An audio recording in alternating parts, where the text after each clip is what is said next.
இந்தியாவோட அட்ரஸ் கேட்டால் நீங்கள் என்ன சொல்லுவீங்க? இந்தியாவுக்கு அட்ரஸா அப்படி தான் நம்ம ஆச்சரியமாக பார்ப்போம். இன்றைக்கி நம்ம அதை தான் பார்க்க போகிறோம், இந்தியாவோட அட்ரஸ்.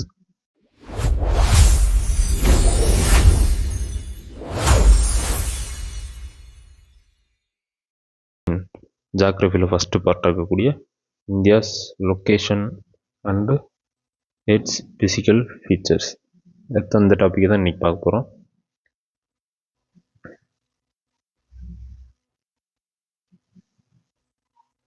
ஓகே, இந்தியாவோட லொக்கேஷன்ஸ் எப்படி நம்ம வந்து சொல்கிறது அப்படின்னு பார்த்தோம்னா, அதுக்கு ஃபஸ்ட்டு லேட்டிடியூட்னா என்னன்னு தெரியணும், அண்டு லாங்கிடியூட்னா என்னன்னு நமக்கு தெரியணும். ஓகே, எல்லாருமே கேள்விப்பட்டிருப்போம் லேட்டிடியூட் லாங்கிடியூட்னு. So first we have to go to study about latitude and longitude. அதுக்கு முன்னாடி நம்ம என்ன பார்க்கணும்னா, இந்தியா வந்து எவ்வளோ பெரிய நாடு, அதோட பரப்பளவு எவ்வளவு அப்படிங்கிறத நம்ம தெரிஞ்சுக்கிறோம். இந்தியா வந்து எவ்வளோ பெரிய நாடு அப்படின்னு பார்த்தோம்னா, இந்தியாவோட சைஸ் 32,87,263 ஸ்கொயர் கிலோமீட்டர், அதாவது 32,87,263 கிலோமீட்டர் ஸ்கொயர், 3.2 மில்லியன் கிலோமீட்டர் ஸ்கொயர்னு கூட சொல்லலாம். 3.2 million kilometre square. Okay sir, இப்போ வந்து நம்ம சைஸ் பார்த்துட்டோம். அப்போ வந்து மற்ற நாடுகளோட கம்பேர் பண்ணும்போது இந்தியா எவ்வளோ பெரிய நாடாக இருக்குது அப்படின்னு பார்த்தோம்னா, 7வது, அதாவது 7th largest country in world. உலகத்திலே வந்து 7வது பெரிய நாடாக இந்தியா வந்து இருக்குது. இது எப்படி ஞாபகம் வச்சுக்கணும் அப்படின்னா, 7ன்னு வந்தாலே தோனி ஞாபகம் வச்சுக்கணும். 7th லார்ஜஸ்ட் கண்ட்ரி நம்ம தோனி தான் நமக்கு வேர்ல்டு கப் வாங்கி கொடுத்தாரு. ஸோ இந்தியா வந்து 7th லார்ஜஸ்ட் கண்ட்ரி. சும்மா என்னோட ஷார்ட்கட் இப்படி இருக்குது. நீங்கள் வந்து உங்களுக்கு எப்படி பிடிச்ச ஷார்ட்கட்டோ எதனாலும் வச்சு நீங்கள் ஞாபகம் வச்சுக்கலாம். ஓகே, 7th லார்ஜஸ்ட் கண்ட்ரினா அப்போ இதுக்கு முன்னாடி என்னென்ன நாடு இருக்குது அப்படின்னு பார்த்தோம்னா, ஃபஸ்ட்டு உலகத்தில் பெரிய கண்ட்ரி ரஷ்யா. ரஷ்யாவோட மேப் எடுத்து பார்த்தீங்கன்னா, யூரோப்லேருந்து ஆசியா வரைக்கும் ஃபுல்லாக கவர் ஆகிருக்கும். ஒரு 2 காண்டினென்ட்டுக்கு மேலே அவ்வளோ பெரிய நாடாக இருக்கிறதுனால நம்ம எப்போ வந்து இந்த கேள்வி கேட்டாலும் நமக்கு ஈஸியாக ஞாபகம் வச்சுக்கலாம். ரஷ்யாங்கிறது உலகத்திலே ஃபஸ்ட்டு பெரிய நாடு. 2வது வந்து ரஷ்யாவுக்கு அப்புறம் கனடா, கனடாவுக்கு அப்புறம் சைனா. சரி, சைனா, ரஷ்யா, கனடா, சைனா. 4வது யுஎஸ், 5வது பிரேசில், 6வது ஆஸ்திரேலியா. ஆஸ்திரேலியா ஒரு காண்டினென்ட்னு கேட்காதீங்க, அது வந்து ஒரு நாடாகவும் கன்சிடர் பண்ணப்படும். ஸோ 6வது பெரிய கண்ட்ரி ஆஸ்திரேலியா, 7வது பெரிய கண்ட்ரி இந்தியா. இதை நான் எப்படி ஞாபகம் வச்சுக்கேன் அப்படின்னா, ஃபஸ்ட் லெட்டர் எடுத்துகிட்டு ரஷ்யா வந்து எப்பயுமே பெரிய கண்ட்ரிங்க நமக்கு தெரியும். மீதி இருக்க நாடா CCUBI, குபாய் அப்படின்னு ஞாபகம் வச்சுக்கேன். குபாய்னா Canada, China, US, Brazil, Australia, India. இது இந்த சிசிக்கு மட்டும் நமக்கு சின்ன குழப்பம் இருக்கும். ஃபஸ்ட்டு 2வது லெட்டர் எடுத்து பாருங்கள், ஏ தானே ஃபஸ்ட் லெட்டர். அப்போ கனடா ஃபஸ்ட்டு, அப்புறம் சைனா அப்படின்னு வச்சுக்கலாம். இது வந்து என்னோடய ஷார்ட்கட். உங்களுக்கு எது கம்ஃபர்ட்டாக இருக்கோ அதுக்கேற்ற மாதிரி நீங்கள் ஷார்ட்கட் வச்சுக்கோங்க. ஓகே, இப்போ இந்தியாவோட ஷேப் எப்படி இருக்குது? சாரி, எர்த்தோட ஷேப். இப்போ நம்ம இவ்வளோ நேரம் பார்த்தது எல்லாமே இந்தியா. ஃபஸ்ட்டு வந்து ஒரு சின்ன ஃபேக்ட் தெரிஞ்சுட்டு போயிடும். எர்த்தோட ஷேப் என்ன அப்படின்னு பார்த்தோம்னா, எர்த்தோட ஷேப் ஜியாய்டு ஷேப்புன்னு சொல்லுவாங்க. ஜியாய்டு ஷேப்புன்னு சொல்லுவாங்க. ஒரு சிலர் வந்து ஸ்பிராய்டு ஷேப் அப்படின்னு கூட சொல்லுவாங்க. ஸ்பிராய்டு ஷேப் இது எப்படி நம்ம இருக்கும் அப்படின்னா, பூமி வந்து இப்படி வந்து மேலே 2 பகுதிகளும் தட்டையாக இருப்பதாகவும், இந்த சைடு பகுதிகளில் பல்ஜாக இருப்பதாகவும் பூமி வந்து இருக்கதா சொல்கிறாங்க. நம்ம ஒரு ஜென்ரலாக பார்க்கும்போது அது எப்படி இருக்கும், ஒரு ரவுண்டாக இருக்கிற மாதிரி நமக்கு ஃபீல் ஆகும். ஆனால் பட் எர்த் வந்து ரவுண்ட் ஷேப் இல்லை. எங்கேயாவது வந்து நமக்கு கொஸ்டினில் வந்து எர்த்தோட ஷேப் என்னென்னு கேட்டாங்கன்னா ஜியாய்டு ஷேப் அல்லது ஸ்பிராய்டு ஷேப்னு சொல்லணும். அது மட்டும் இல்லாமல் பூமி வந்து இப்படி நேராக இருக்காது. பூமி வந்து எப்படி இருக்குது அப்படின்னா,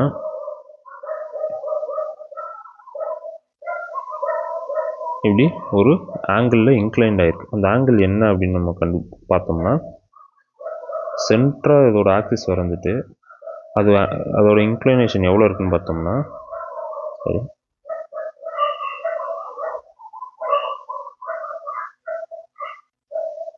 23.5 டிகிரிக்கு பூமி வந்து இன்க்ளைண்ட் ஆகி தான் இருக்கும். அதாவது சைடில் இன்க்ளைண்ட்னா அது ஒரு கொஞ்சம் வெர்டிக்கலாக இல்லாமல் அப்படி நேராக செங்குத்தாக இல்லாமல் ஒரு சைடாக வளைஞ்சு தான் இருக்கும்.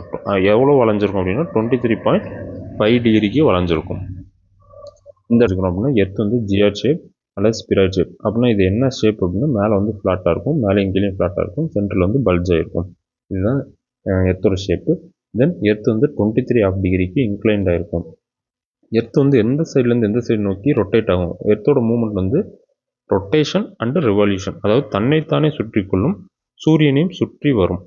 அப்போ எர்த்தோட ரொட்டேஷன் எந்த சைட்லேருந்து எந்த சைடு நோக்கி சுற்றும் அப்படின்னா, நமக்கு சூரியன் வந்து ஈஸ்டில் உதிச்சு, அதாவது கிழக்கில் உதிச்சு மேற்கில் மறையும். அப்போ நம்ம வந்து எங்கிட்ட எப்படி சுற்றுவோம், வெஸ்ட் டு ஈஸ்ட் ஆப்போசிட்டில் நம்ம வந்து மேற்குலேருந்து கிழக்கை நோக்கி சுற்றுவோம். அதாவது இப்போ நம்ம இந்தியா மேப் எடுத்துக்கிட்டோம் அப்படின்னா, நம்மளோட அருணாச்சல் பிரதேஷ் வந்து ஸ்டார்டிங் பாயிண்ட்டாகவும், குஜராத் லெஃப்ட் சைடில் இருக்க இந்த குஜராத் வந்து எண்டு பாயிண்ட் ஆகும். அப்படி வந்து சுற்றும். அப்படி சுற்றும் போது சூரியன் வந்து நமக்கு ஈஸ்ட் டு வெஸ்ட்டு உதிக்கிற மாதிரியான ஒரு ஃபீல் கிடைக்கும்.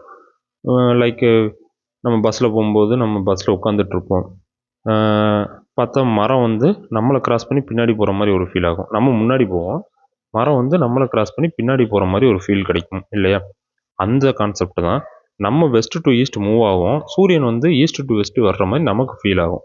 ஸோ பூமி வந்து எப்படி எந்த டேரக்ஷன்லேருந்து எந்த டேரக்ஷன் சுற்றுதுன்னு கேட்டாங்கன்னா ஈஸ்ட் டு வெஸ்ட்டுன்னு சொல்லக்கூடாது, வெஸ்ட் டு ஈஸ்ட்டு.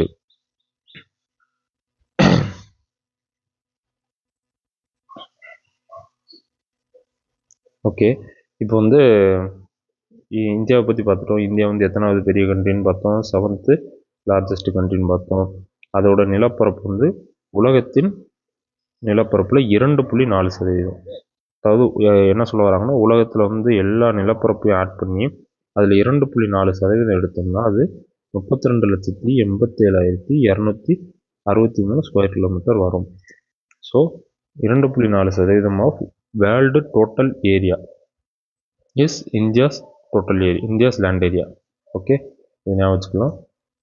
தென் வந்து இந்தியா வந்து மற்ற நாடுகளோட கம்பேர் பண்ணும்போது அது எவ்வளோ பெரிய நாடு எவ்வளோ சிறிய நாடுன்னு சும்மா ஒரு கம்பேரிசனுக்கு நம்ம தெரிஞ்சு வச்சுக்கலாம்.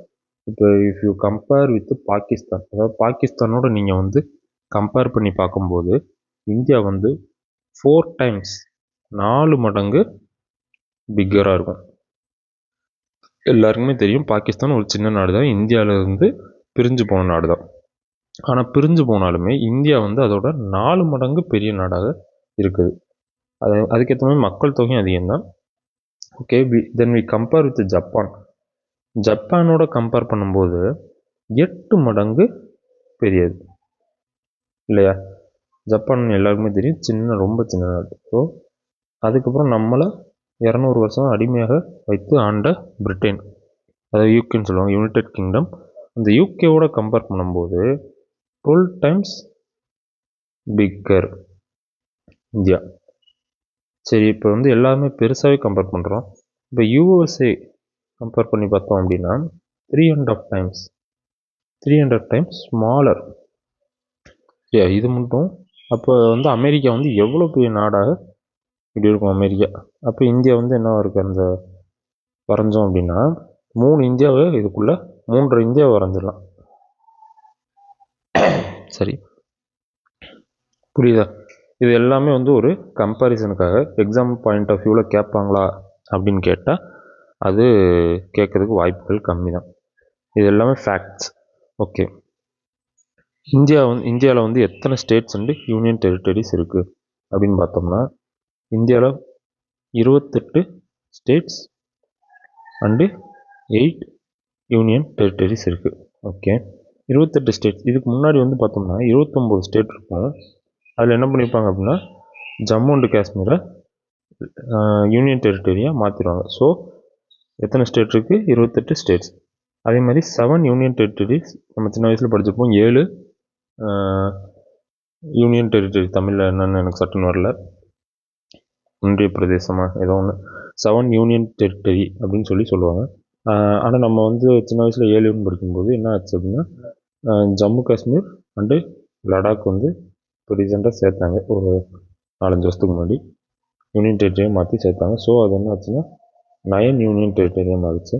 ஆல்ரெடி வந்து டையூ அண்டு டாமன், தாதர் அண்டு நாகர் ஹவேலி சரி அப்படின்னு சொல்லி 2 யூனியன் டெரிட்டரியை என்ன பண்ணிட்டாங்க அப்படின்னா ஒன்றா மாற்றிட்டாங்க. ஸோ யூனியன் டெரிட்டரி எத்தனை ஆயிடுச்சு, 8 யூனியன் டெரிட்டரியாக மாறிடுச்சு. மொத்தமாக 28 ஸ்டேட்ஸ், 8 யூனியன் டெரிட்டரி இருக்குது, ஞாபகம் வச்சுக்கோங்க. இப்போ இந்த ஸ்டேட்ஸ்லேயே வந்து பெரிய ஸ்டேட்ஸ் நிலப்பரப்பில் கம்பேர் பண்ணும்போது பெரிய ஸ்டேட் எதுன்னு நமக்கு வந்து தெரிஞ்சுக்கணும். லார்ஜஸ்ட் ஸ்டேட் வந்து ராஜஸ்தான். என்னதான் ராஜஸ்தான் பெருசாக இருந்தாலும் அதில் பாதி வந்து டெசர்ட்டே வந்து கவர் பண்ணிடும். மக்கள் வாழக்கூடிய சூழ்நிலைகள் இல்லாத டெசர்ட் தான் வந்து பாதி இருக்குது. சரி, இப்போ வந்து திடீர்னு இந்த கேள்வி லார்ஜஸ்ட் ஸ்டேட் இன் இந்தியா அப்படின்னு சொல்லி ஒரு குரூப் 4ல் கேட்கலாம். அப்போ கேட்கும்போது நம்ம எப்படி ஞாபகம் வச்சுக்கலாம் அப்படின்னா, ராஜஸ்தான் ராஜா தான் வந்து நம்ம அந்த காலத்தில் வந்து ராஜா தான் பெரிய ஆள் அப்படின்னு நம்ம ஞாபகம் வச்சுக்கலாம். அப்போ பெரிய ஸ்டேட் வந்து ராஜஸ்தான். சரி, தமிழ்நாடு வந்து எத்தனாவது இடத்துல இருக்குது அப்படின்னு கேட்டோம்னா, தமிழ்நாடு வந்து 10வது இடத்துல இருக்குது. தமிழ்நாடோட நிலப்பரப்பு வந்து இந்தியாவில் கம்பேர் பண்ணும்போது 10வது பெரிய மாநிலமாக உள்ளது. இதோட நிலப்பரப்பு எவ்வளோ இருக்குன்னு பார்த்தோம்னா 1,30,058 கிலோமீட்டர் ஸ்கொயர். இதில் வரக்கூடிய நம்பர்ஸ் எல்லாமே நம்ம ஒரு டைம் படித்தா ஞாபகம் இருக்காது. தினம் இதை திரும்பி இந்த லைன்ஸை, இந்த நம்பர்ஸை நம்ம தனியாக எழுதி வச்சுட்டு ஒரு டைம் வாசித்து பார்க்கும்போது நமக்கு வந்து ஈஸியாக வந்து ரிமெம்பர் பண்ணிக்கலாம். உங்களுக்கு ஆன்சர் பார்க்கும்போது ஈஸியாக நம்ம சூஸ் பண்ணிக்கலாம். It's not big difficulty. Okay, யாரும் வந்து இந்த நம்பர்லாம் இவ்வளோ பெரிய நம்பர் இருக்குது அப்படின்னு சொல்லி யாரும் பயப்படாதீங்க. நான் படிக்கும்போது முதல்ல இந்த நம்பர்லாம் பார்த்து பயப்பட தான் செஞ்சேன். பட் படிக்க என்னாச்சுன்னா 32 நம்ம வந்தாலே 32,87,263 அப்படிங்கிறது நம்ம மைண்டில் தோண ஆரம்பிச்சிடும். So don't fear about numbers and years. இதெல்லாம் வந்து நீங்கள் எவ்வளோ டைம் எக்ஸ்ட்ரா படிச்சுட்டே இருக்கீங்களோ அதுக்கேற்ற மாதிரி உங்களுக்கு அது மைண்டுக்குள்ளே ஏற ஆரம்பிச்சிடும். படிக்கும்போது மறக்க தான் செய்யும். எவ்வளோ பெரிய படிப்பாளியாக இருந்தாலும், எவ்வளோ பெரிய டாப்பராக இருந்தாலும் டெஃபினெட்லி கோயிங் டு மறக்க தான் செய்யும். பாருங்கள், இந்த வார்த்தை எனக்கு மறந்துச்சு. சட்டுன்னு வந்து இங்கிலீஷில் மறக்க தான் செய்யுங்கிறதுக்கு எனக்கு வந்து என்ன ஆயிடுச்சு, அந்த வார்த்தையை மறக்குது. ஸோ எல்லாருக்குமே மறதிங்கிறது இருக்க தான் செய்யும். அதை பற்றி ஒரி பண்ணிக்க கூடாது. நீங்கள் எவ்வளோக்கு எவ்வளோ திரும்ப படிக்கிறீங்களோ அவ்வளோக்கு அவ்வளோ நம்ம ஞாபகம் வச்சுக்க முடியும். அதே மாதிரி எக்ஸாமுக்கு முந்தி வரைக்கும் நம்ம படிச்சுட்டே இருக்கணும். எக்ஸாம் நோட்டிஃபிகேஷன் போட்டதுன்னு தான் படிப்பேன் அப்படின்னு இருந்தால் கிளியர் பண்ணுறது வெரி டிஃபிகல்ட்.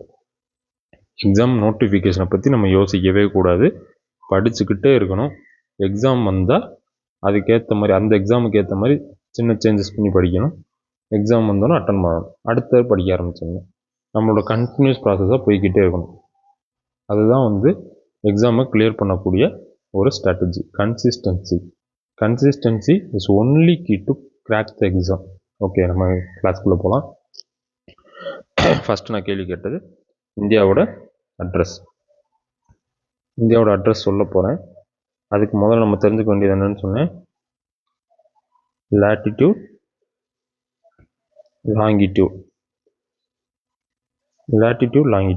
லாட்டிடியூடுங்கிறது லாங்கிடியூடுங்கிறதும் நம்மளோட கன்வீனியன்ட்டுக்காண்டி வரையப்பட்ட ஒரு இமேஜினரி லைன்னா நம்மளே பூமிக்கு மேலே ஒரு கோடில் பல கோடுகளை வரைஞ்சோம். என்ன காரணங்கள்னால் நமக்கு தேவை, நம்ம படிக்கிறதுக்கும் நம்ம அதை பற்றி ஆராய்ச்சி பண்ணுறதுக்கும் நம்மளோட தினசரி வாழ்க்கையை நடத்துறதுக்காகவும் ஒரு சில கோடுகளை நம்மளே வரைஞ்சிக்கிட்டோம். அந்த கோடு தான் லாட்டிடியூட், லாங்கிடியூட். ஒன்றும் கிடையாது, பூமி வந்து ரவுண்டாக இருக்கிறதாவே இப்போதைக்கு நம்ம கன்சிடர் பண்ணிக்குவோம்.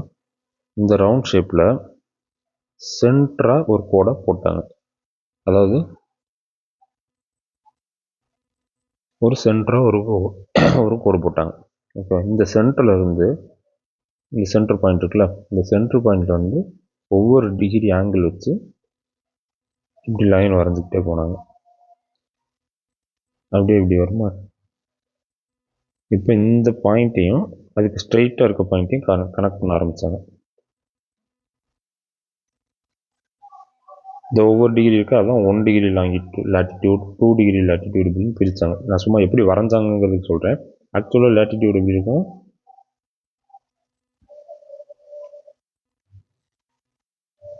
பூமிக்கு குறுக்காக காணப்படும் இந்த கோடுகளே லேட்டிடியூடாக கருதப்படுகிறது. இது 1 டிகிரியில் ஆரம்பித்து அப்படியே 90 டிகிரி வரைக்கும் இங்கே முடியும்.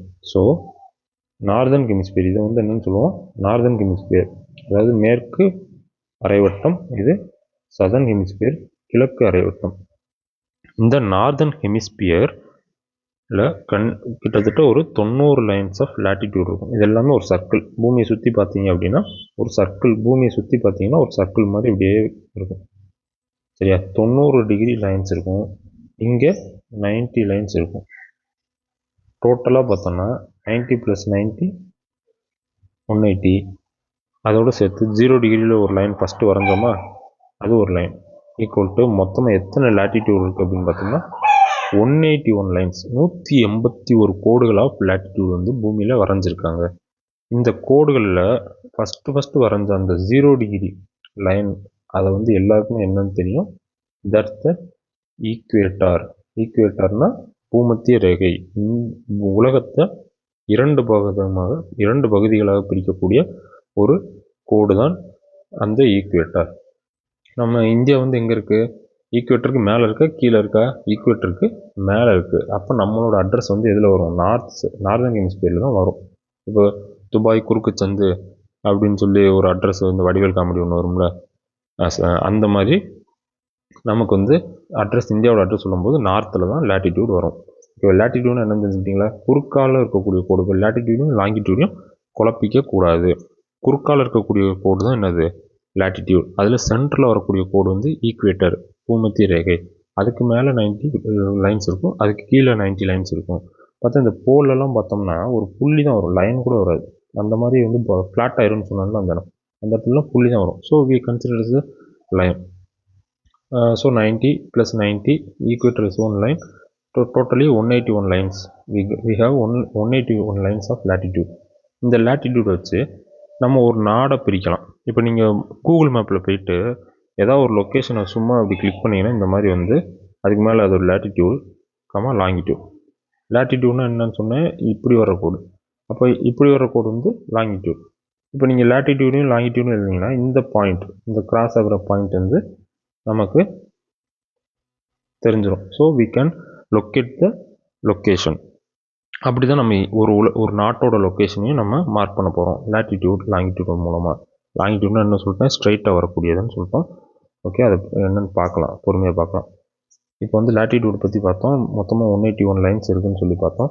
அதில் முக்கியமான கோடுகள் ஒரு சில கோடுகள் இருக்குது. 0 டிகிரி நார்த், 0 டிகிரி ஈக்குவேட்டர் இல்லையா, 23 ½ degree north and south to 66 degree, sorry 23 ½ degree north என்னது, 23 ½ டிகிரி நார்த் என்னது, tropic of cancer. I think கடகரேகைன்னு நினைக்கிறேன், எனக்கு தமிழில் சரியாக தெரில, ரெஃபர் பண்ணிக்கோங்க. தமிழில் தேவைப்படுறவங்க ரெஃபர் பண்ணிக்கோங்க. டிராபிக் ஆஃப் கேன்சர்னு சொல்லிட்டு கூகுளில் போய்ட்டு இன் தமிழ்னு போட்டிங்கன்னா உங்களுக்கு தெரியும். இதெல்லாம் சும்மா பேசிக்ஸ் தான். You all know about that. Just I have to remember 23 ½ degree south, tropic of கேப்ரிகான்னு சொல்லுவாங்க.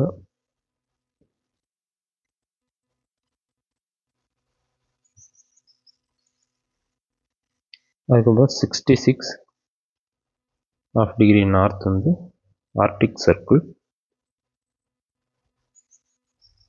66 ½ degree south antarctic circle, 90 degree north. இது போல், நார்த் போல். போல்னா என்ன,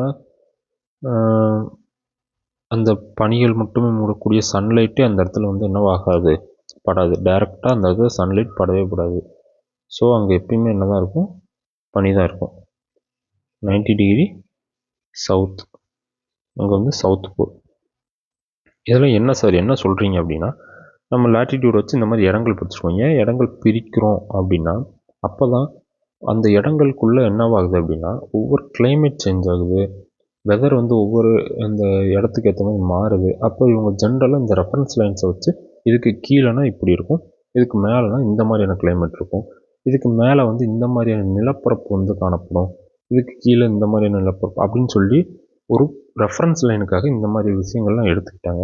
அது எப்படி இருக்கும் அப்படின்னா, இதுதான் பூமி அப்படின்னா, இந்த இடத்துல ஈக்குவேட்டர் 23½ நார்த், மேலே வர்றது எல்லாமே நார்த்து, கீழே வர்றது எல்லாமே சவுத்து. நார்த் சவுத் ஞாபகம் வச்சுக்கணும்னா வடக்கன்ஸ்லாம் நம்ம சொல்கிறோம்ல, நார்த் இந்தியன் மேலே இருக்கிறாங்க. ஸோ நார்த்துங்கிறது மேலே, நம்ம கிழக்கு இந்தியர்கள் சவுத் இந்தியன் சொல்கிறோம்ல, சரி தென்னிந்தியர்கள் சவுத் இந்தியன் சொல்கிறோம்ல, ஸோ சவுத்துங்கிறது கீழே, மேலே 23½ நார்த்து. இதுதான் டிராபிக் ஆஃப் கேன்சர். அதே வந்து இங்கே வர்றது 66½ நார்த்து, அது ஆர்டிக் சர்க்கிள். இங்கே 90° போல். அதே மாதிரி இங்கே 23½ நார்த் டிராபிக் ஆஃப் கேப்ரிகான். இங்கே அண்டார்டிக் சர்க்கிள் 66½ சவுத். அதே மாதிரி இங்கே 90° சவுத் போல். இங்கெல்லாம் வந்து நம்ம சர்வே பண்ணுறது கஷ்டமாக இருக்கும், அந்தளவுக்கு குளிர் நிலவும். அப்போ இந்த இடத்துக்கு நடுவில் குளிர் நிலவுங்கிறத சொல்லலாம். அதே மாதிரி ஈக்குவேட்டரில் பயங்கரமான ஹீட்டு. ஏன் பயங்கரமான ஹீட்டு? சன்ரைஸ் வந்து எப்பயுமே அங்கே என்ன ஆகிட்டு இருக்கும், டேரெக்டாக விழுவும். ஸோ டேரெக்டாக விழுவதுனால அங்கே ஹீட் அதிகமாக இருக்கும். அதை சுற்றி இருக்கக்கூடிய ஒரு சில பகுதிகளும் ஹீட் அதிகமாக இருக்குங்கிறதுனால தான் இந்த tropic of cancer, tropic of Capricorn. இதுக்கு மேலே போகும்போது கொஞ்சம் கொஞ்சமாக குளிர் அதிகமாகும், ப்ரெஷர் டிஃப்ரென்ஸ் இருக்கும். இந்த மாதிரி so much of difference in between that lines, so we have to take reference line, consider as a reference line அப்படின்னு சொல்லி உலகம் வந்து இந்த மாதிரி உலகத்தில் இருக்க முன்னாடி கண்டுபிடிச்சவங்க இந்த மாதிரி லைன்ஸை உருவாக்கி வச்சுருக்காங்க. ஓகே, லேட்டிடியூட் பற்றி நம்ம எல்லாத்தையும் தெளிவாக பார்த்துட்டோம். கிளான்ஸாக சொல்லணும்னா லேட்டிடியூட் குறுக்கால இருக்கக்கூடியது, மேலே 90 கீழே 90 ப்ளஸ் ஒரு ஈக்குவேட்டர் 181 லைன் லேட்டிடியூட் காணப்படுது. அதை தவிர்த்து நமக்கு ஒரு முக்கியமான லைன் வந்து 0° நார்த், 0° ஈக்குவேட்டர், தென் 23½ நார்த், 23½ சவுத், 66½ நார்த், 66½ சவுத், தென் 90° நார்த், 90° சவுத். இந்த லைன்ஸ்லாம் பார்த்துட்டோம். இப்போ வந்து அடுத்து வந்து நம்ம லாங்கிடியூட் பார்ப்போம். லாங்கிடியூட்னா லேட்டிடியூட் நம்ம தெரிஞ்சுச்சுன்னா லாங்கிடியூட் என்னவாக இருக்கும், பூமியோட செங்குத்தாக போகக்கூடிய லைன்ஸ் தான் லாங்கிடியூட். லேட்டிடியூடுக்கும் லாங்கிடியூடுக்கும் என்ன டிஃப்ரென்ஸ் அப்படின்னு பார்த்தோம்னா, லேட்டிடியூடுங்கிறது முழு சர்க்கிளாக நம்ம ட்ரா பண்ணியிருப்போம், இமேஜினரியாக ட்ரா பண்ணியிருப்போம். லாங்கிடியூடுங்கிறது ஒரு செமி சர்க்கிள் தான். ஏன் அப்படின்னா, லாங்கிடியூடுங்கிறது நம்ம எதுக்காக உருவாக்கியிருக்கோம் அப்படின்னா, நம்மளோட டைம் ஜோனை பிரிக்கிறதுக்காண்டி. ஒவ்வொரு லாங்கிடியூடுக்கும் ஒரு டைம் ஜோன் உண்டு.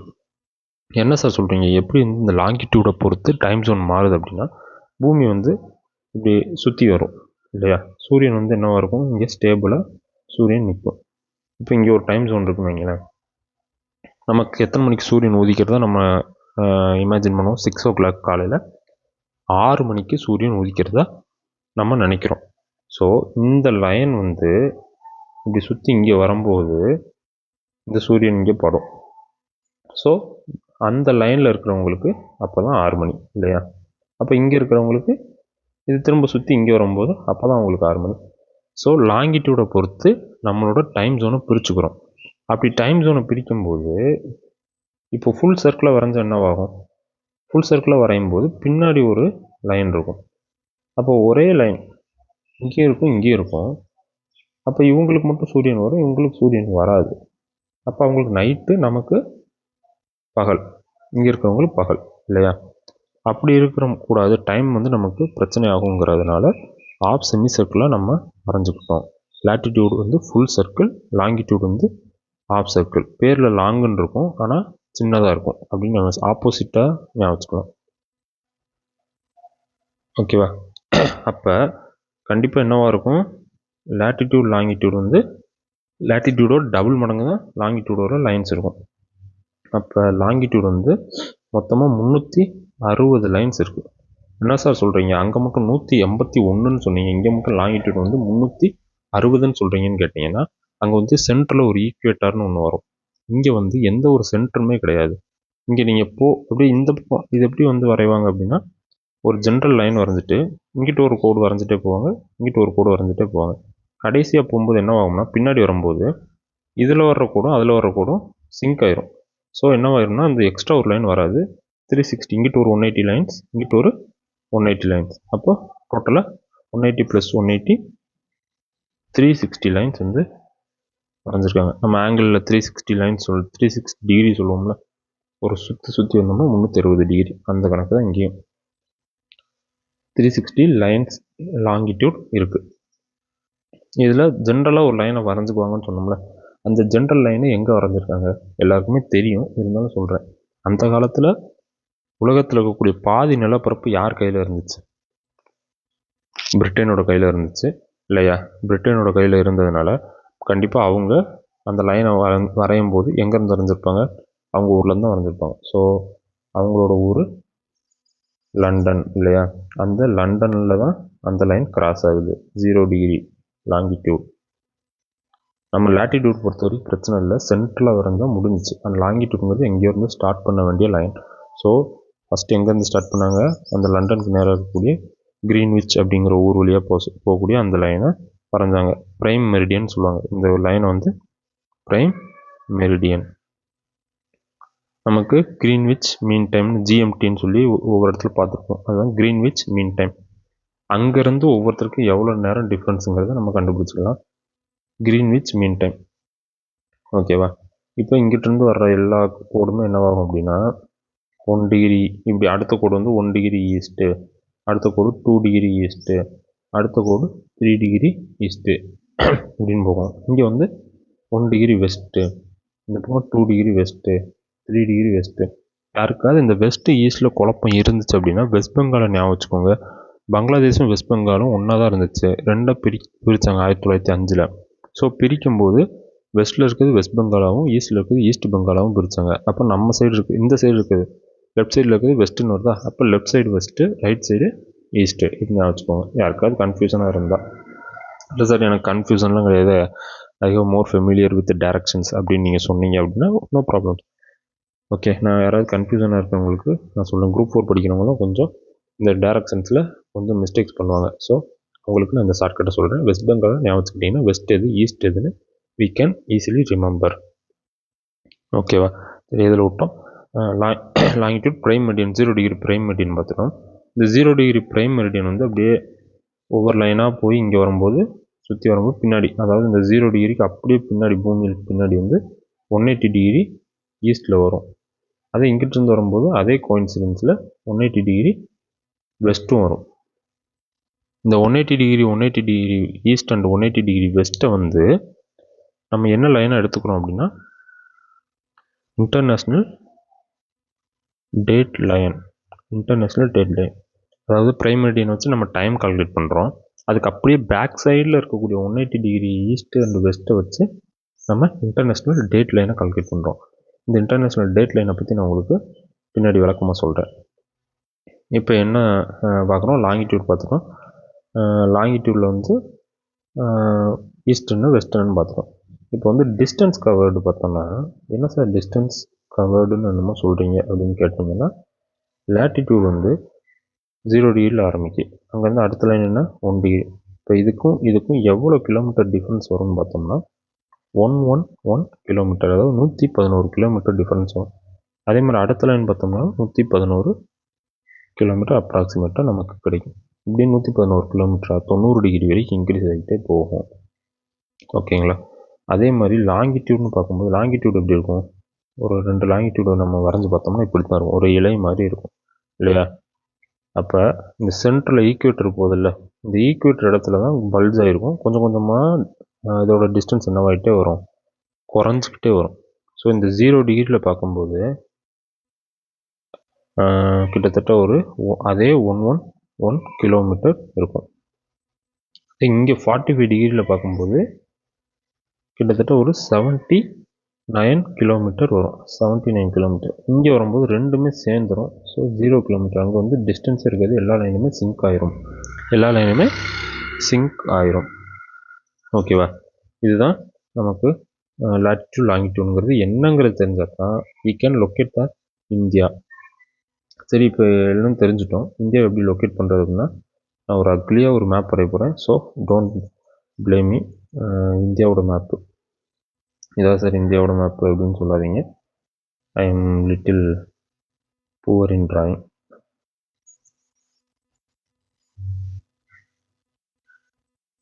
ஓகே, இதை இந்தியா நம்ம வச்சுக்கலாம். இப்போ இந்தியாவோட லேட்டிடியூட் வந்து எங்கே ஸ்டார்ட் ஆகுது அப்படின்னா, இங்கே 0 டிகிரி இருக்கா, 0 டிகிரி ஈக்குவேட்டர் இங்கே இருக்கிறது அசியூம் பண்ணிக்கும்.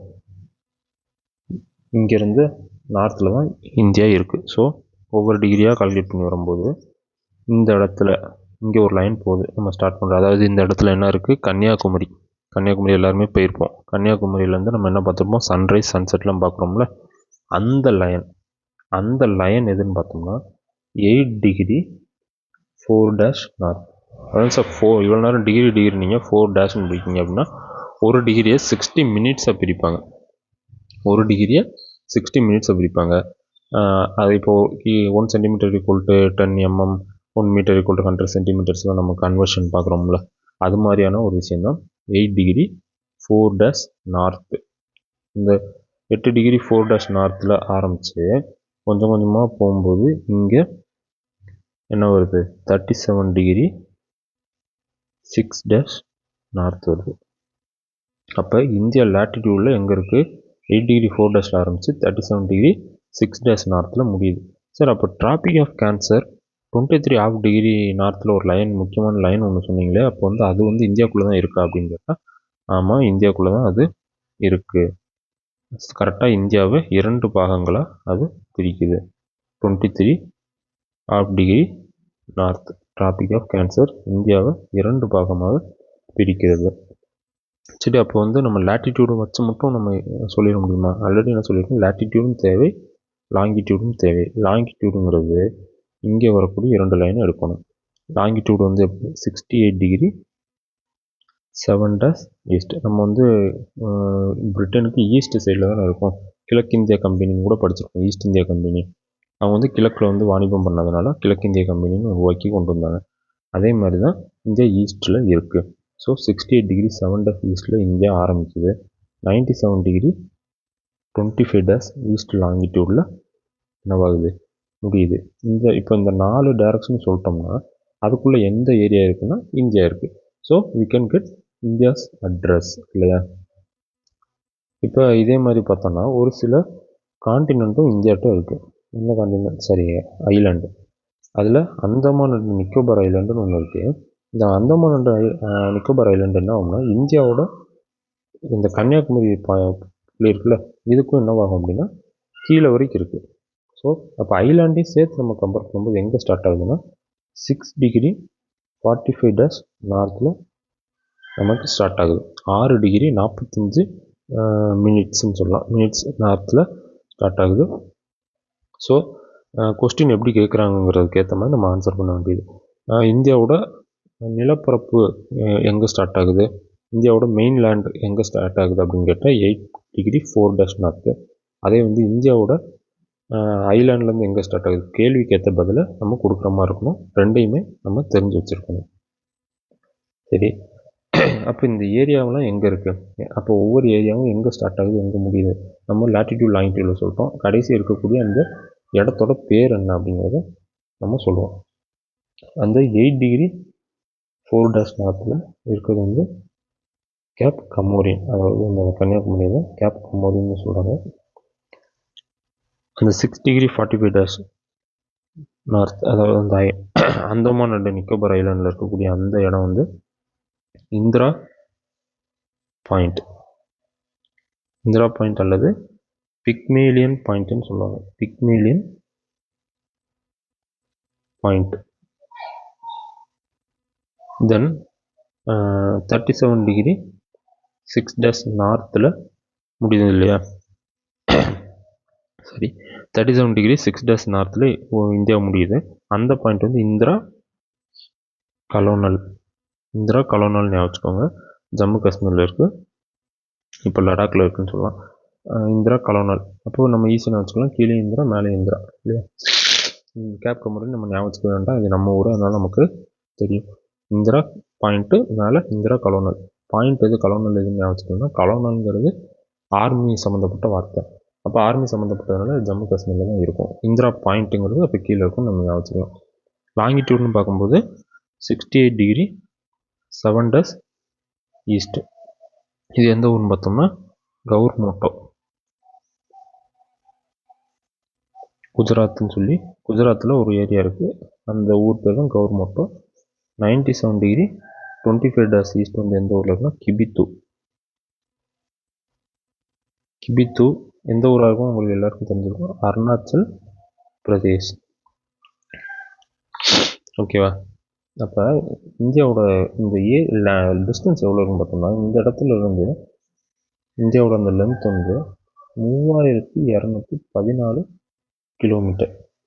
இதே வந்து இங்கே பார்க்கும்போது இந்தியாவோட நீளம் வந்து இந்த லெஃப்ட்லேருந்து ரைட்டு போகும்போது 2933 கிலோமீட்டர். 32142933. இது எல்லாமே நீங்கள் படிக்க உங்கள் மைண்டில் ஆட்டோமேட்டிக்காக ஏறிடும். Don't fear about numbers. Already நான் சொல்லியிருக்கேன், டோன்ட் ஃபியர் அபவுட் நம்பர்ஸ். இப்போ நான் ஃபஸ்ட்டு சொன்ன மாதிரி இந்தியாவோட அட்ரஸை நம்ம தெரிஞ்சிட்டோம். யாராவது வந்து இந்தியாவுக்கு அட்ரஸ் சொல்லுங்கள் அப்படின்னு கேட்டால் இனிமேல் என்ன சொல்லுவோம், 8 டிகிரி 4' நார்த்தில் ஆரம்பித்து 37 டிகிரி 6' நார்த்தில் முடியுது லேட்டிடியூட். லாங்கிடியூட் 68 டிகிரி 7' ஈஸ்டில் ஆரம்பித்து 97 டிகிரி 25' ஈஸ்டில் முடியுது லாங்கிடியூட் அப்படின்னு சொன்னோம்னா அந்த இடத்துக்குள்ளே என்ன இருக்குது, இந்தியா இருக்குது. we can boldly say India's address to anyone, இல்லையா? ஓகே, நம்ம நெக்ஸ்ட்டு என்ன தெரிஞ்சுக்க போகிறோம் அப்படின்னா, இந்த டிராபிக் ஆஃப் கேன்சர் பார்த்தோம் இல்லையா? இந்த டிராபிக் ஆஃப் கேன்சர் வந்து எத்தனை ஸ்டேட்டை கட் பண்ணுது அப்படின்னு பார்த்தோம்னா, கிட்டத்தட்ட ஒரு 8 ஸ்டேட்ஸை இது கட் பண்ணுது. இந்த இடத்துல நான் உங்களுக்கு இந்தியாவோட மேப்பை எடுத்து காட்டினா யூ கேன் அண்டர்ஸ்டாண்ட். இந்தியாவோட மேப்பை எடுத்துகிட்டு வந்துட்டேன். இந்தியாவோட மேப்பில் டிராபிக் ஆஃப் கேன்சர் எங்கே கவர் ஆகுது அப்படின்னு பார்த்தோம்னா இப்படி தான் வரும். டிராபிக் ஆஃப் கேன்சர் கிட்டத்தட்ட எத்தனை ஸ்டேட்ஸை கட்டடிக்குதுன்னு பார்த்தோம்னா 8 ஸ்டேட்ஸ். இதை நம்ம ஞாபகம் வச்சுக்கணும். 8 மாநிலங்களை டிராபிக் ஆஃப் கேன்சர் ஊடுருவி செல்கிறது. இந்த டிராபிக் ஆஃப் கேன்சர் வந்து எந்தெந்த ஸ்டேட்டை கவர் பண்ணி போகுதுன்னா, குஜராத், ராஜஸ்தான், மத்திய பிரதேஷ், சத்தீஸ்கர், ஜார்க்கண்ட், வெஸ்ட் பெங்கால், திரிபுரா, மிசோரம். இதில் நம்ம மேப்பை நம்ம ஞாபகம் வச்சிருந்தாலே இது எல்லாத்தையுமே ஈஸியாக ஆன்சர் பண்ண முடியும். பட்டு ஒரு சில ஸ்டேட்ஸ் நம்ம விட்டுருவோம். ராஜஸ்தான் விட்டுருவோம், ஏன்னா ராஜஸ்தானில் சின்ன பகுதி தான் கட் ஆகும். ஸோ ராஜஸ்தான் மேலே இருக்குன்னு வச்சுக்கோம். அதே மாதிரி இங்கே திரிபுராவை மிசோரமாக நம்ம கன்ஃபியூஸ் ஆகும். ஃபர்ஸ்ட் ஆஃப் ஆல் நம்ம படிக்கிறதுக்கு முன்னாடி எங்கெங்கே எந்த ஸ்டேட் இருக்குங்கிறது நம்ம மைண்டில் கிளியர் கட்டாக தெரியணும். அதுவும் நார்த் ஈஸ்ட் ஸ்டேட்ஸை நம்ம மைண்டுக்குள்ளே நல்லா ஏற்றி வச்சுக்கணும். மற்ற எல்லா ஸ்டேட்ஸுமே ஓரளவுக்கு தோராயமாக எல்லாருக்குமே தெரியும். நார்த் ஈஸ்ட் ஸ்டேட்ஸை ஃபஸ்ட்டு நல்லா மேப்பை பார்த்து தெரிஞ்சுருக்கணும். அஸ்ஸாம்ங்கிறது இந்த வெஸ்ட் பெங்கால் பக்கத்தில் ஆரம்பித்து டோட்டலாக எல்லா ஸ்டேட்டையுமே கான்டாக்டில் வச்சுருவோம். அதுதான் அஸ்ஸாம். அருணாச்சல் பிரதேஷ் மேலே இருக்குன்னு தெரியும். இங்கே இந்த அஸ்ஸாமுக்கும் பங்களாதேஷுக்கும் நடுவில் இன்டர்லாக் ஆகிருக்கிறது தான் மேகாலயா. தென் இந்த சின்ன கேப்பில் திரிச்சுக்கிட்டு இருக்கிறது தான் திரிபுரா. இங்கே கீழேருந்து நம்ம மேலே போக போகிறோம். அடுத்து மிசோரம், மணிப்பூர், நாகாலாந்து, அப்படியே வரிசைக்காக இருக்கும். மிசோரம்னா இது எப்படி வச்சுக்கலாம், MMN, மிசோரம், மணிப்பூர், நாகாலாந்து. ஓகேவா? இந்த திரிபுராவும் மிசோரமும் கிராஸ் அடிக்குது. இங்கே ராஜஸ்தான். இந்த ஞாபகம் வச்சுக்கலாம். மேப்பு ஞாபகம் வச்சுக்கிட்டோம்னா 8 ஸ்டேட்டுன்னு ஞாபகம் வச்சுக்கிட்டோம் அப்படின்னா ஏதாவது ஒன்று விட்டு போனாலும் வேறு என்னன்னு யோசித்து நம்ம எழுதிடலாம். Okay, it's tropic of cancer, about tropic of cancer இது முடிஞ்சிச்சு. இப்போ மற்றபடி என்ன அப்படின்னு பார்த்தோம்னா சரி,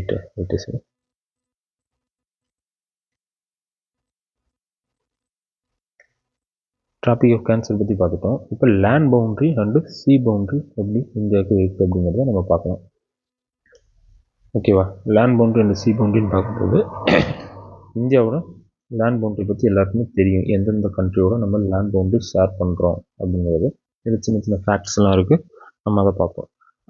எக்ஸாம் பாயிண்ட் ஆஃப் வியூவில் நமக்கு என்ன மாதிரியான கேள்விகள் கேட்கலாம் அப்படிங்கிறத நம்ம பார்க்கலாம். டோட்டலாக இந்தியாவோட பவுண்ட்ரி 15,000 106.6 கிலோமீட்டர். அதாவது லேண்ட் பவுண்ட்ரி எப்படின்னு சொல்கிறோம்னா, இந்த இந்த இடத்த ஃபுல்லாத்தையும் நம்ம சர்வே பண்ணோம் அப்படின்னா நமக்கு கிடைக்கக்கூடிய டிஸ்டன்ஸ் வந்து 15,106.6 கிலோமீட்டர். எந்தெந்த நாடெல்லாம் ஷேர் பண்ணுது? பாகிஸ்தான், சைனா, நேபாள், பூட்டான், மியான்மர், பங்களாதேஷ் இல்லையா? இப்போ இந்த ஸ்டேட்லாம் இந்த கண்ட்ரிலாம் சொல்லிட்டேன். அப்போ ஒரு கண்ட்ரி மட்டும் மிச்சமாகுது. எங்கே சார் எல்லாம் சொல்லியாச்சு அப்படின்னு பார்த்தீங்கன்னா, தெரியாதவங்களுக்கு சொல்கிறேன். ஆப்கானிஸ்தானுமே இந்தியாவோட பவுண்ட்ரி ஷேர் பண்ணுது. இருக்கிறதுலே சின்ன பகுதியாக ஆப்கானிஸ்தான் ஷேர் பண்ணுது. ஓகே, 15,106.6 கிலோமீட்டர் பார்த்துட்டோம். எந்தெந்த கண்ட்ரி எவ்வளோ பார்டர் ஷேர் பண்ணுது அப்படின்னு பார்த்தோம்னா, ஃபஸ்ட்டு வந்து இருக்கிறது அதிகமாக ஷேர் பண்ணுது சைனாவோ பாகிஸ்தானோ இல்லை பங்களாதேஷ். 4,096.6 கிலோமீட்டர் ஷேர் பண்ணுது. இது எப்படி ஞாபகம் ஒரு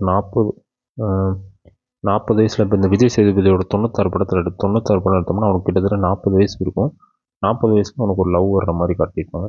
அப்போ 96 படத்தில் 40 வயசு, 4,996 கிலோமீட்டர். ரெண்டாவது வந்து சைனா, பாகிஸ்தான் கிடையாது, சைனா. சைனா வந்து 3,4,8,8 கிலோமீட்டர். மூணாவது தான் பாகிஸ்தான். பாகிஸ்தான் வந்து 3323 கிலோமீட்டர். இந்த மூணை மட்டும் ஞாபகம் வச்சுக்கோங்க. மற்றதுக்கெல்லாம் பெருசாக டிஸ்டன்ஸ் ஞாபகம் வைக்க தேவையில்லை. ஆர்டரை மட்டும் ஞாபகம் வச்சுக்கோங்க. ஆர்டரை வச்சு நம்ம கேள்விகள் போட்டலாம். நேபாள், மியான்மர்,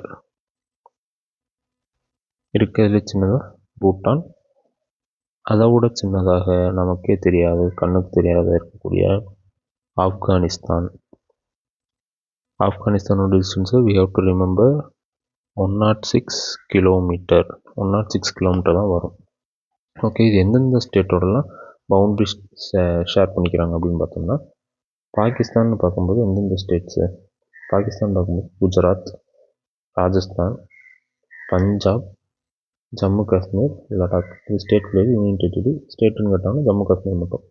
இந்த இதுதான் பாகிஸ்தானோட பவுண்ட்ரி. ஓகேவா? அங்கே குஜராத் வரும், ராஜஸ்தான் வரும், பஞ்சாப் வரும், ஜம்மு காஷ்மீர், லடாக் வரும். இமாச்சல் பிரதேஷ், ஹரியானாலாம் கன்ஃபியூஸ் பண்ணிக்கக்கூடாது. அது எல்லாமே பார்த்திங்கன்னா ஹரியானாலாம் இவ்வளோ தூரம் வரும். ஆனால் ஸ்டேட் பவுண்ட்ரிக்கும் எதுவும் கேப் இருக்கும்.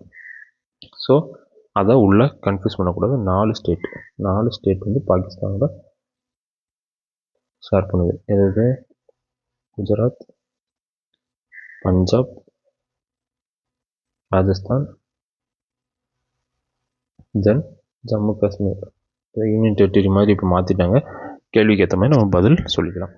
ஓகே, அதுக்கடுத்து என்ன கண்ட்ரி இருக்குது? ஆப்கானிஸ்தான்.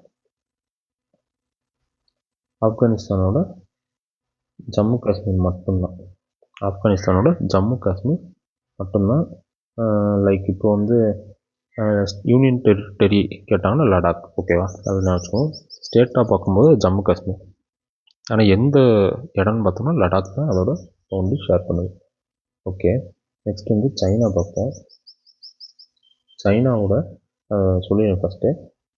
ஜம்மு காஷ்மீர், அதாவது லடாக். ரெண்டாவது வந்து Himachal Pradesh, Uttarakhand, Sikkim,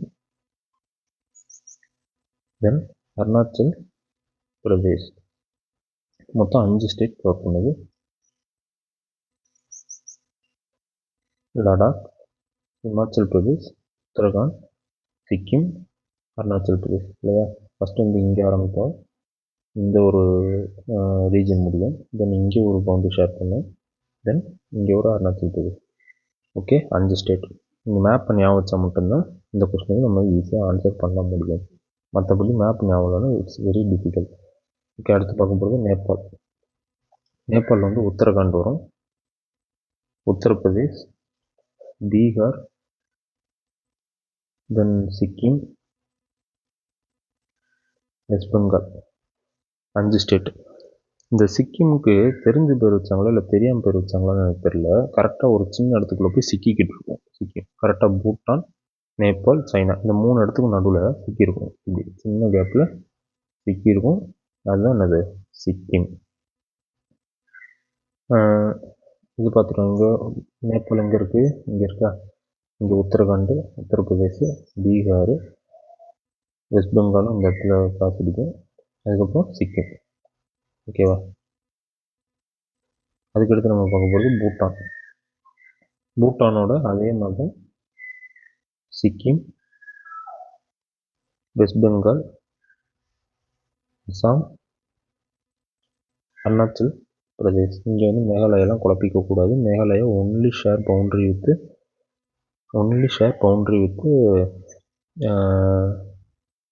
Bangladesh. Okay.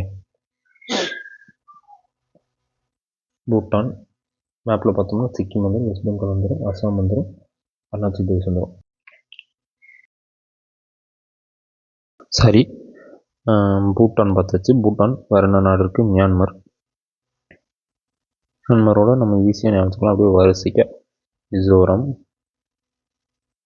Manipur,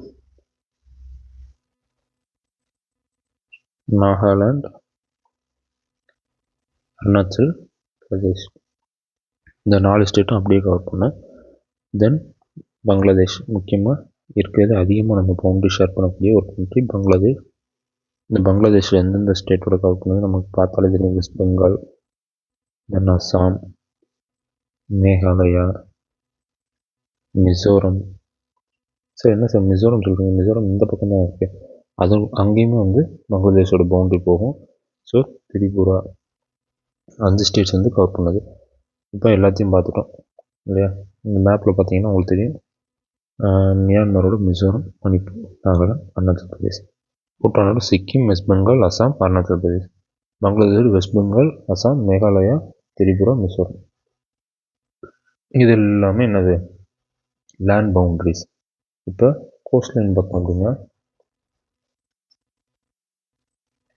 cost line வந்து இப்போ ஏகப்பட்ட குளறுபடிகளாகி இப்போ இருக்கக்கூடிய மாடர்ன் சர்வே டெக்னிக் மூலமாக கோஸ்ட் லைனை வந்து சர்வே எடுக்கும்போது தான் தெரியுது. நம்ம இத்தனை நாள் கன்சிடர் பண்ண சர்வே கோஸ்ட் லைனோட டிஸ்டன்ஸ் எல்லாமே டிஃபர் ஆகுது. டிஃபர்னால் சும்மா ஒரு 2 கிலோமீட்டர் 3 கிலோமீட்டர் கிடையாது, அப்படியே டபுள் மடங்கில் டிஃபர் ஆகுது. இதுக்கு முன்னாடி வந்து நம்ம 7500 கிலோமீட்டர் சம்திங் வந்து நம்ம கோஸ்ட் லைன் வந்து கன்சிடர் பண்ணியிருந்தோம். இப்போ எவ்வளோ ஆகுது அப்படின்னா மொத்த கோஸ்ட் லைனோட டிஸ்டன்ஸ் வந்து 11,098.1 கிலோமீட்டர்ஸ். 81 கிலோமீட்டர்ஸ் வந்து 11,098.81 கிலோமீட்டர்ஸ் வந்து கோஸ்ட் லைன் வந்து கவர் பண்ணுது. பார்த்தீங்கன்னா அதுக்கு முன்னாடி வந்து 7,516 கிலோமீட்டர். இது எங்கே இருக்குது, இது எங்கே இருக்குது? அப்போ வந்து சர்வே எப்படி இருக்குன்னு யோசிச்சு பார்த்துக்கோங்க. உங்கள் வீட்டுக்கு முன்னாடிலாம் வந்து பழைய சர்வே ஒரு டேப் வச்சு அளந்துருப்பாங்க. பட் இப்போ நம்ம வந்து இருக்கக்கூடிய மாடர்ன் டெக்னிக் வச்சு யூஸ் பண்ணும்போது கண்டிப்பாக எல்லார் வீட்டுக்குள்ளேயுமே பிரச்சனை தான் வரப்போகுது. நம்ம இதுலேருந்து எப்படி நம்ம வந்து மாறப்போகிறோங்கிறது தெரில. ஸோ ஓகே, இதெல்லாம் வந்து தேவையில்லாத டாபிக். இப்போ நம்ம இதுக்குள்ளே போகலாம். கோஸ்ட் லைன் இருக்கிறதுல அதிகமான கோஸ்ட் லைன் இருக்கக்கூடிய எதுன்னு பார்த்தோம்னா Andaman and Nicobar islands. 3083 kilometres cost line இருக்குது. இது வந்து யூனியன் டெரிட்டரி. இதே வந்து ஸ்டேட்டில் பார்க்குறோம் அப்படின்னா இருக்கிறது அதிகமான கோஸ்ட் லைன் வந்து குஜராத். இதுக்கு முன்னாடியும் குஜராத் தான் இருந்துச்சு. இப்போ ரிவைஸ் பண்ண பிறகும் குஜராத் தான் இருக்குது. எதுன்னு 2340 கிலோமீட்டர். சரியா? 1 தவிர்த்து இல்லை நம்பர் 2, 3, 4, 0. குஜராத்துக்கு வந்து 2340 கிலோமீட்டர் இருக்குது. அதுமாதிரி தமிழ்நாடுக்கு வந்து 1068 கிலோமீட்டர் இரண்டாவது இடத்துல இருக்குது. 1068 கிலோமீட்டரோட 2வது இடத்துல இருக்குது. இதுக்கு முன்னாடி எத்தனாவது இடத்துல இருந்துச்சு? 3வது இடத்துல இருந்துச்சு.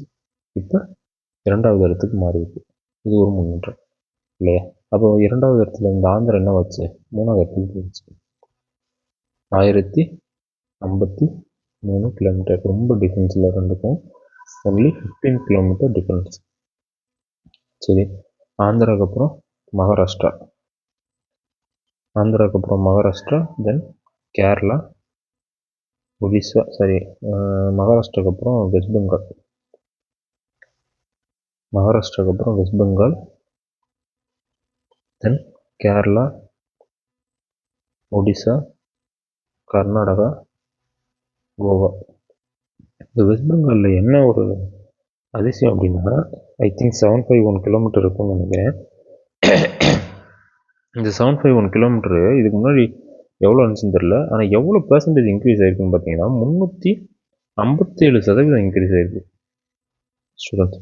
357% இன்க்ரீஸ் ஆகிருக்குன்னா என்ன ஒரு நம்ம மாற்றம்னு பார்த்துக்கோங்க. இதுக்கு முன்னாடி நம்ம என்ன கன்சிடர் பண்ணியிருக்கோம், இப்போ எப்படி இருக்குன்னு பாருங்கள். இது மாதிரி தான் மாற்றம் ஒன்றே மாறாதது.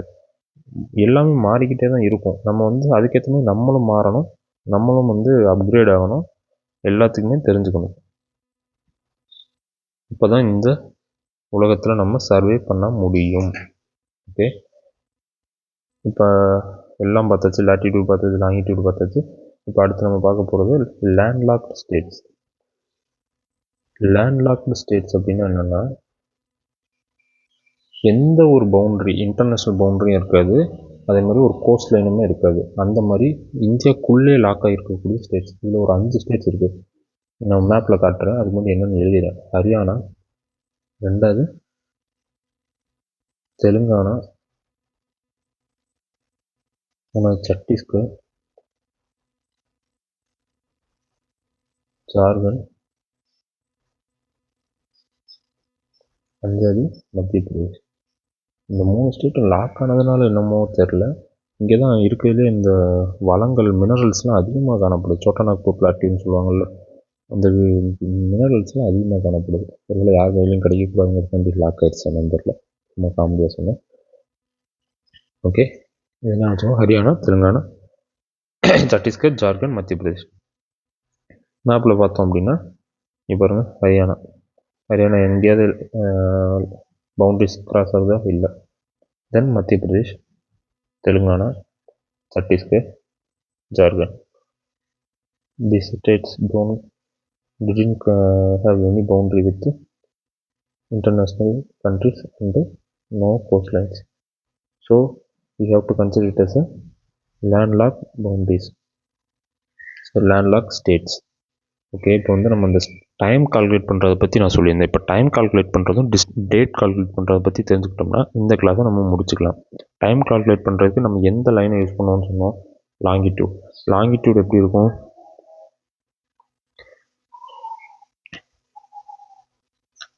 சரி, இந்த டைம் கால்குலேட் பண்ணுறதுக்கு நம்ம எந்த லைனை யூஸ் பண்ணுவோம்? நம்ம ஃபஸ்ட்டு நான் உங்களுக்கு சொல்லியிருந்தேன், லாங்கிடியூட் இல்லையா? லாங்கிடியூட் தான் நம்ம டைம் கால்குலேட் பண்ணுறதுக்கு யூஸ் பண்ணக்கூடிய ஒரு ரெஃபரன்ஸ் லைன். இந்த லாங்கிடியூட் எப்படி நம்ம டைமை கால்குலேட் பண்ணுறதுக்கு யூஸ் பண்ணுவோம் அப்படின்னா, நான் சொன்ன மாதிரி ஏதாவது ஒரு ரெஃபரன்ஸ் லைன் எடுத்துக்கிட்டோம்னா அங்கே எப்போ சூரியன் உதிக்கோ அதுதான் அங்கே 6 மணி, எப்போ சூரியன் உதிதோ அது ஈவினிங் 6 மணி.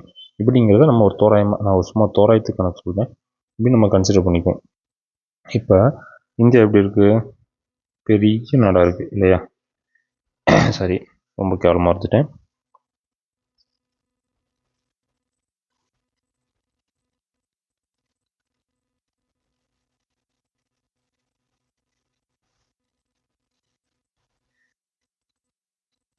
இல்லையா? இந்தியா ரொம்ப பெரிய நாடாக இருக்குது. சரி, அப்போ பெரிய நாட்டில் இப்போ இங்கே இருக்கக்கூடிய வெஸ்ட் டு ஈஸ்ட் தான் நம்ம பூமி சுற்றுது. அப்போ அருணாச்சல் பிரதேசம் சூரியனுக்கு எக்ஸ்போஸ் ஆகும். Then if they consider it as 6 o'clock in our place எத்தனை மணி ஆகும்? ஒரு 4 மணி தான் இருக்கும் இல்லையா? 4 மணி இல்லை 5 மணி தான் இருக்கும் நமக்கு. இப்படி ஒவ்வொரு இடத்துலையும் ஒவ்வொரு டிஃப்ரெண்ட் டைப் ஆஃப் டைமை நம்ம ஃபாலோ பண்ணுற மாதிரி இருக்கும். இங்கே ஒரு 6 மணி, இங்கே 4 மணி தான் இருக்கும். இங்கே 9 மணிக்கு இன்டர்வியூ அப்படின்னு சொன்னாங்கன்னா இங்கே எத்தனை மணி ஆகிருக்கும்? 7 மணி தான் இருக்கும். அப்போ டைமை நம்ம ஃபாலோ பண்ணுறங்கிறது ரொம்ப கஷ்டமான ஒரு காரியமாக இருக்கும் இல்லையா? So we have to consider reference line. நம்ம ஒரு ரெஃபரன்ஸ் லைனை எடுத்துக்கிட்டு அந்த லைனை நாடு முழுக்க ஃபாலோ பண்ணால் எல்லா இடத்துலையும் ஒரே டைம் தான் ஃபாலோ பண்ணுற மாதிரி இருக்குங்கிறதுனால ஒரு ரெஃபரன்ஸ் லைனை எடுத்தோம். இப்போ 0 டிகிரி பிரைம் மெரிடியன் எப்படி வரைஞ்சாங்க?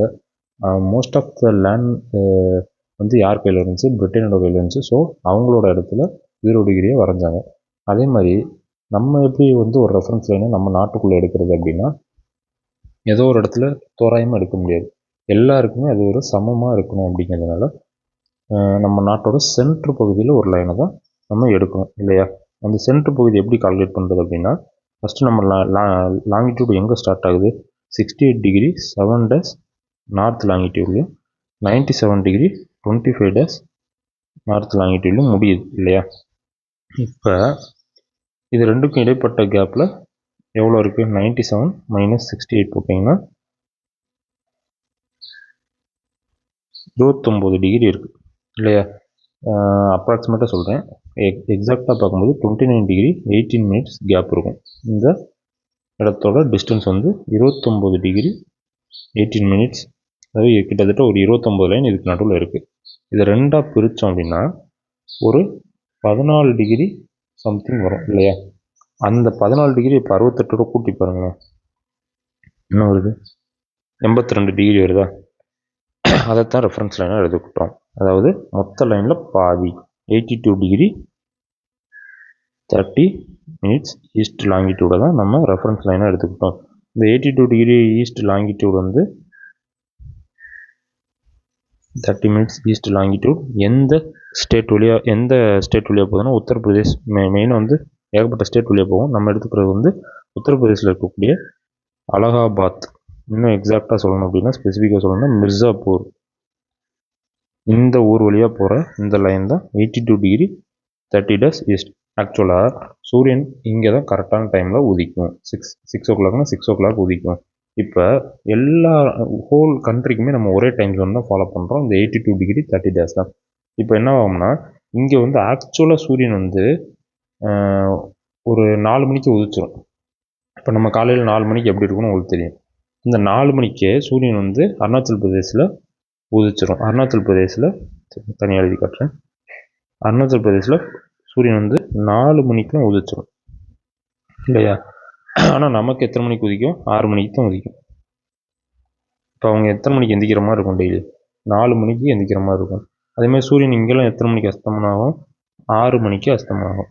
இங்கே கிட்டத்தட்ட ஒரு 4 மணிக்கே முடிஞ்சிடும்னு வச்சுக்கோங்களேன். ஆக்சுவலாக அவங்க ஒரு பாவம் பண்ண மாதிரி ஆகிப்போச்சு. நம்மளோட டைம் ஜோனை ஃபாலோ பண்ணுறோன்ட்டு அவங்களுக்கு சீக்கிரமாகவே இருட்டிடும், சீக்கிரமாகவே அவங்களுக்கு காலையில் உதிச்சிடும். சரி, ஒரே குழப்பமாக இருக்குது அப்படின்னு கன்சிடர் பண்ணிங்கன்னா டைம்ங்கிறது நம்ம ஃபாலோ பண்ணிக்கிறது நம்மளோட கன்வீனியன்ட்டுக்கு. ஆனால் வந்து சூரியன் வந்து நம்மளை ஃபாலோ பண்ணாது இல்லையா. அங்கே எத்தனை மணிக்கு உதிக்குமோ அங்கே அத்தனை மணிக்கு தான் உதிக்கும். ஆனால் டைம் வந்து நம்ம ஃபாலோ பண்ணுற டைமை தான் அவங்களும் ஃபாலோ பண்ணி ஆகணும். இருட்டில் 4 மணிக்கு நமக்கு இருட்டாக இருந்துச்சுன்னா அங்கே 4 மணிக்கு வெளிச்சமாக. ஏன் சொல்கிறோம் அப்படின்னா ஹோல் இந்தியாவுக்கே நம்ம 9 o'clock தான் வேலைக்கு போகிறோம், 6 மணிக்கு வீட்டுக்கு வந்துடும் அப்படின்லாம் கணக்கு வச்சுருப்போம்.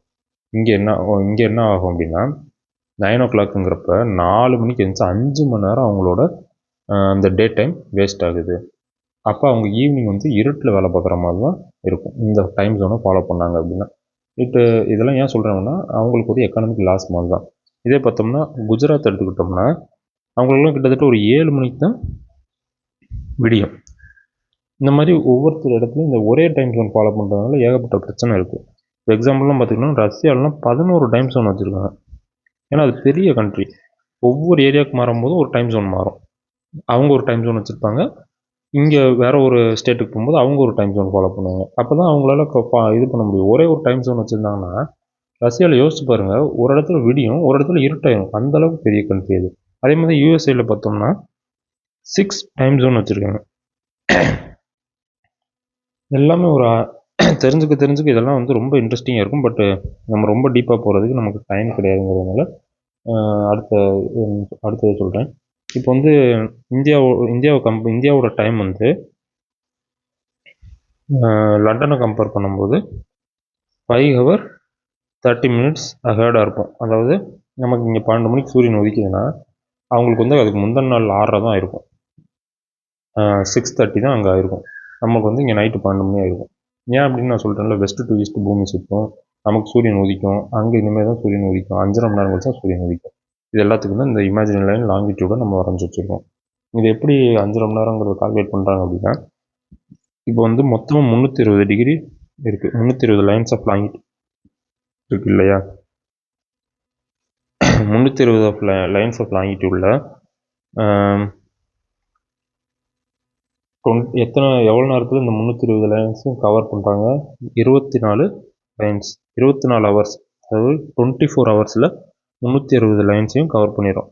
அப்போ 1 ஹவரில் எவ்வளோ லைன்ஸ் கவர் பண்ண முடியும், 1 ஹவரில் 15 லைன்ஸ் அல்லது 15 டிகிரி. 1 ஹவர்ஸில் 15 லைன். அப்போ 1 ஹவர்ஸில் எத்தனை மினிட்ஸ்? 60 மினிட்ஸ். 60 மினிட்ஸுக்கு 15 லைன்ஸ்னால் 1 மினிட்ஸுக்கு